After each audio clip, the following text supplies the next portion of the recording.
Writ petition दाखल करायचे, त्यांच्या डोक्यामध्ये काही प्रश्न आहेत आणि त्याच्यावरती चर्चा चालू होती। मी काय म्हटलं, प्रत्येकाने आपापले मुद्दे मांडले।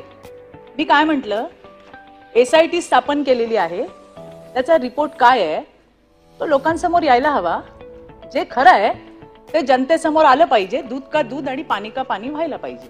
ही मी माझी भूमिका मांडली, माझ्या इतर सहकाऱ्यांनी मांडली। त्याच्यावरती संजय राठोडचा विषय घेण्यात आला की संजय राठोडवरती चित्रा वाघ यांनी काय केलं होतं। अरे मी केलं जे मला करायचं होतं, जे मला दिसलं, जे पुरावे आले त्याच्यावरती लढले मी। तुम्ही तर तोंड शिवून बसला होतात, तुम्ही घातलं होतं शेपूट। मला बोलू द्या पूर्ण। आणि मला विचारता ते कसे काय मंत्रिमंडळात आले? हिम्मत आहे का अनिल परब तुमच्या उद्धव ठाकरेंना विचारायची? त्यांनी क्लीन चिट दिली त्यांना, अहो क्लीन चिट दिली त्यांना। हे फार हुशार आहेत सभापती महोदय, हे अनिल परब फार हुशार आहेत, फार मोठे विधिज्ञ आहेत। हे त्यांच्या आजूबाजूच्या लोकांनी, मी आल्यापासून मी ऐकते, मी तर नवीन आहे, त्यांच्या हुशारी मी तर काय कधी बघितली नाही बाहेर, इथे काय करत असतील।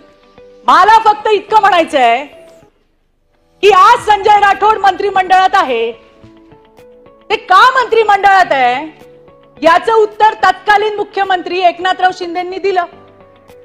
कोपऱ्या कापऱ्यात नाही दिलं अनिल परब, मीडिया समोर दिलं। तुम्ही ऐकलं नाही का? मग का नाही उत्तर दिलं?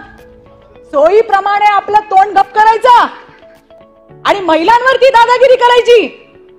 मला उत्तर द्यायचंय तुम्हाला, हिम्मत असेल ना जा त्या उद्धव ठाकरेंना विचारा का क्लीन चिट दिली। जर क्लीन चिट दिली नसती तर बोलू द्या मला, बोलू द्या। अरे आमच्याबद्दल बोलता, आमच्याबद्दल बोलता, आमच्याबद्दल बोलता तेव्हा कुठे जातो? मला सांगायचंय सभापती महोदय, या लोकांमध्ये हिम्मत आहे का? त्यांनी उद्धव ठाकरेंना विचारावं, त्यांनी उद्धव ठाकरेंना विचारावं की संजय राठोड या क्लीन चिट कुठल्या मुद्द्यावर दिली, याचा उत्तर यांनी दिलं पाहिजे। अरे मी तर माझी लढाई लढले, मी माझी लढाई लढले आणि लढणार। अनिल परब, हिम्मत आहे तुमच्यामध्ये? हिम्मत आहे का तुमच्यामध्ये? सभापती महोदय मला विचारायचंय, यांच्यात हिम्मत आहे का? यांनी यांच्या नेत्याला विचारावं। मला माझं नाव घेऊन इथं बोलण्यात आलंय आणि म्हणून मी त्यांना उत्तर देतेय।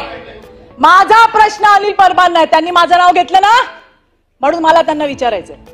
तुम्ही असाल मोठे वकील आणि फार मोठे पोपट पंडित, माझी जी भूमिका आहे 2 वर्ष जे मी सहन केलंय, माझ्या परिवाराने सहन केलंय ना, ते बघायला तुम्ही नव्हता आलात। एखाद्या विषयासाठी जेव्हा एखादी बाई लढते, पाय खेचायला 100 लोक असतात आणि तुमच्यासारखे तर आहेतच। आणि आज असू देत की तुम्हालाच उत्तर देते मी, घाबरत नाही तुम्हाला। तुमच्यासारखे 56 पायाला बांधून फिरते चित्रा वाघ, समजलं काय? सांगते तुम्हाला। आणि इथे काय असे वशिलाने आलेलो नाही आहोत, हे पण। नवीन घडामोडी पाहण्यासाठी आजच आम्ही मुंबईकर 24 तासला लाईक करा, सबस्क्राईब करा आणि अपडेट रहा।